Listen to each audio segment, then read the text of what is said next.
Now it's time to hear from Carsten. Carsten is the Director of Research at Copenhagen Institute for Future Studies. And Carsten is a real futurist with over 30 years of experience in this field and a good friend of Good Morning April. We have asked Carsten how you all tuning in right now can use the horizon scanning document in a more practical sense in your specific context. So let's hear what Carsten has to say. We've heard now from Susanne and from Jasmina.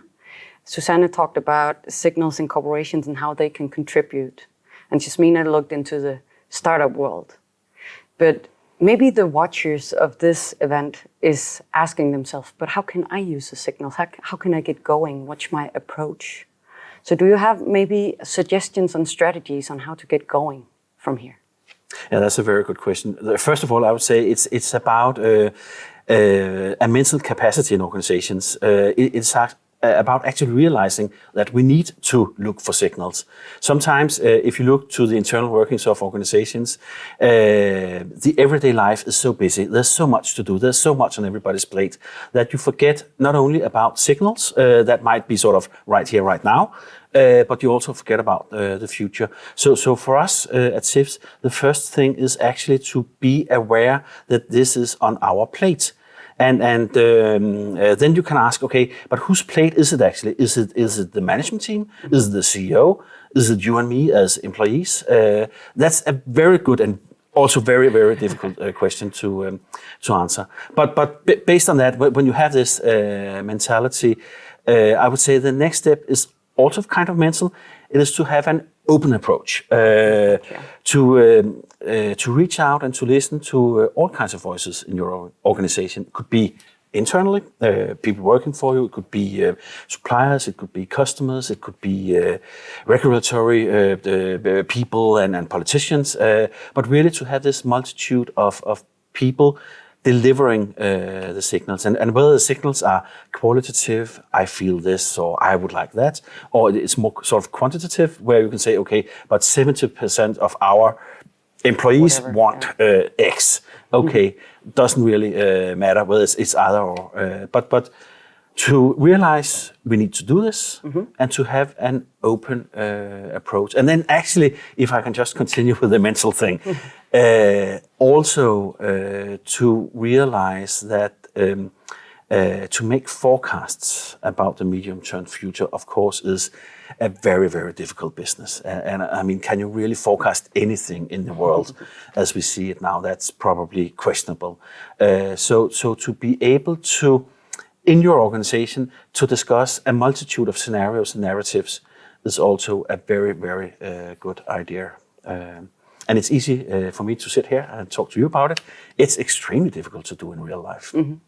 So I imagine that we have some sort of team mixed from leaders, employees, those voices you talk about. We have the mental capacity and time for it. Mm-hmm. And then we take the signals, the future of X, the future of our industry, combined with maybe the future of work or the future of urban planning or whatever you want to mix with. All these signals, cut them out, put them on the table, and go through them, look at them, maybe sort them. What is of high impact? What is of low impact? Exactly. And relevance? Yeah, absolutely.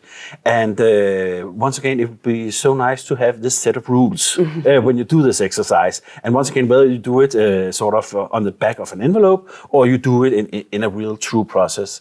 But I think the rules differ from each individual case.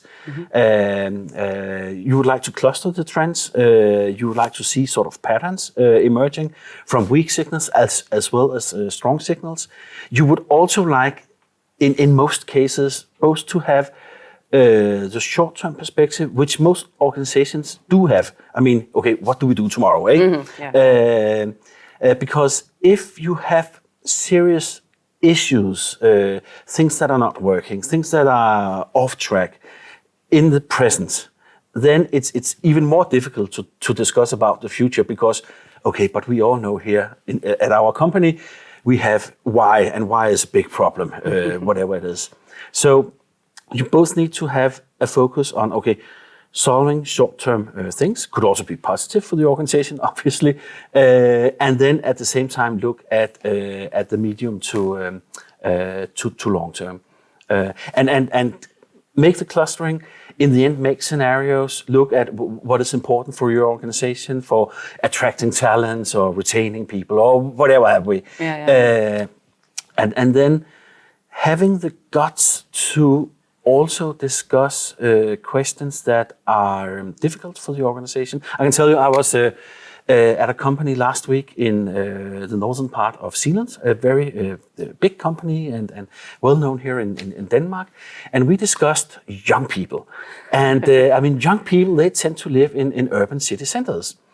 And how can you attract, if you are maybe, I mean, Denmark's a small country, eh? Yeah. But if you are maybe 25, 30, 35 kilometers from the city center of Copenhagen with all this young talent, what does that actually mean for the company at hand? Is this something we should just accept? It's difficult, they don't want to come here. Or should we try to change some parameters? So some of the questions are easy and fun and it's full of opportunity. And some of them are very, very difficult and can almost hurt the organizational DNA. Yeah. Okay, so 2 questions here. The first one is, when you look at that medium to long term, do you then go out into the future and looking back, trying to put yourself, what is the future? How could this scenario be like, and looking back on how to get there? Could you do so? Or? Absolutely, yeah. That's a very good methodology. Sort of projects into a number of scenarios, obviously, but then to analyze what has taken us into this specific scenario. What was sort of the key drivers? What enabled us to go there? And also maybe looking at some of the resistance getting there. And just like you say, I think it's a wonderful idea by, not in the beginning of the process, but in the process, to say, okay, but 10 years from now, what could actually happen?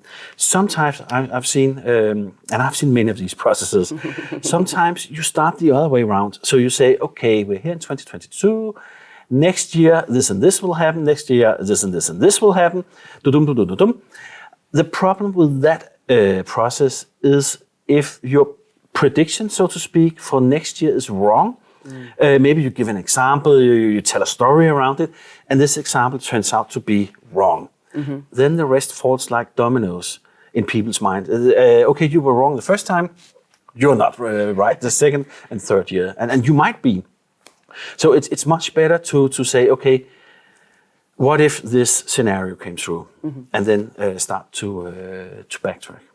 Yeah, because from what I understand, it's not about being right in the scenarios. It's about imagining them and figuring out what would this scenario consist of in our context.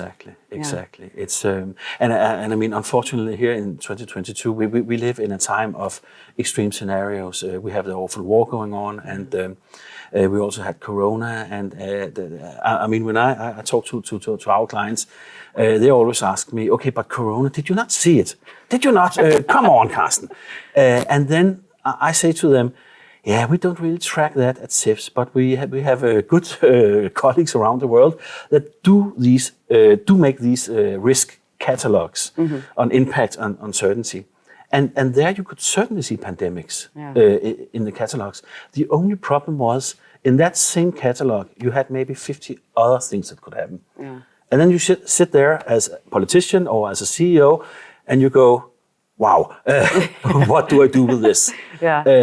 So it is about having the conversation. It is about, and there's a lot of cliches around these things, agility, resilience, all of that, but they're actually true. I mean, we cannot predict in the medium to long term.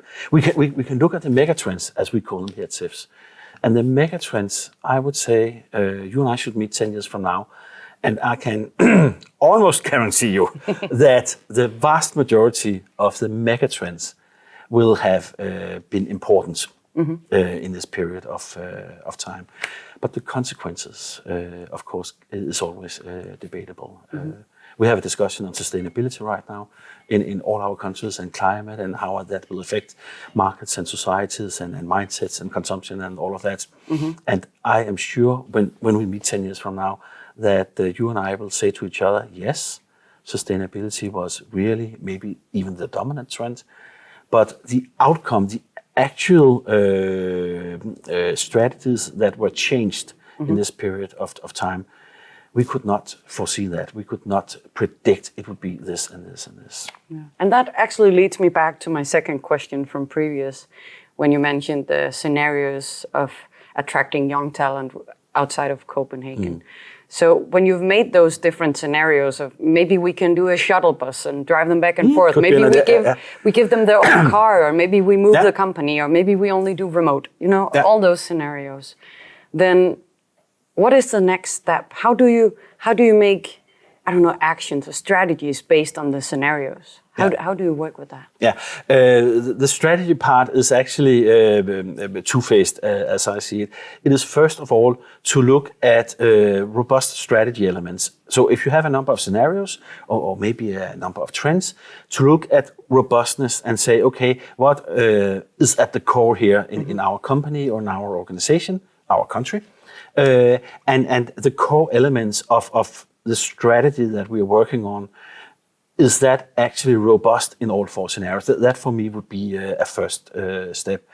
And then a second step would be somewhere down the line, some leaders in organizations or in society, they need to make priorities. And as you start to prioritize what is important in our organization, you always see that some of the scenarios, I wouldn't say they become more likely, but the insights you gain from certain scenarios might turn out to be more important than the insights you gain from other scenarios.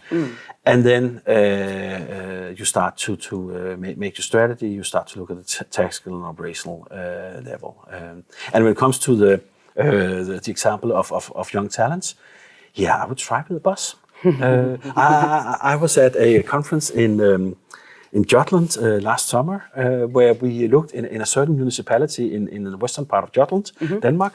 Young people were leaving this part of Jutland, and crisis, what do we do? And then they actually had some scientists from Aalborg University looking into, okay, these young people that left this part of Denmark, where did they go? And if everybody went to London or Silicon Valley or Berlin, okay, difficult. It turned out most of these young people, they went to the neighboring municipalities. And then you start talking about the bus. Okay, then we can just get a bus back and forth. Then you can stay here, and if you have a party or girlfriend or boyfriend or whatever you have in your other town over there, then we increase the bus service. It's as simple as that. Is that enough? Probably not. but it's a good example of testing things out. And that could be one strategy to exactly make that scenario more likely, or test it out, as you said. And sometimes does not go for all organizations, but for some. Sometimes you actually can influence your future. Sometimes I'm not saying you and I can stop the war or change Corona or anything like that. But if you are in a market, or you are a municipality, or the minister of something in a country here in Europe, you actually do have power. You can influence things. So also there you can use scenarios to sort of stress test your ideas.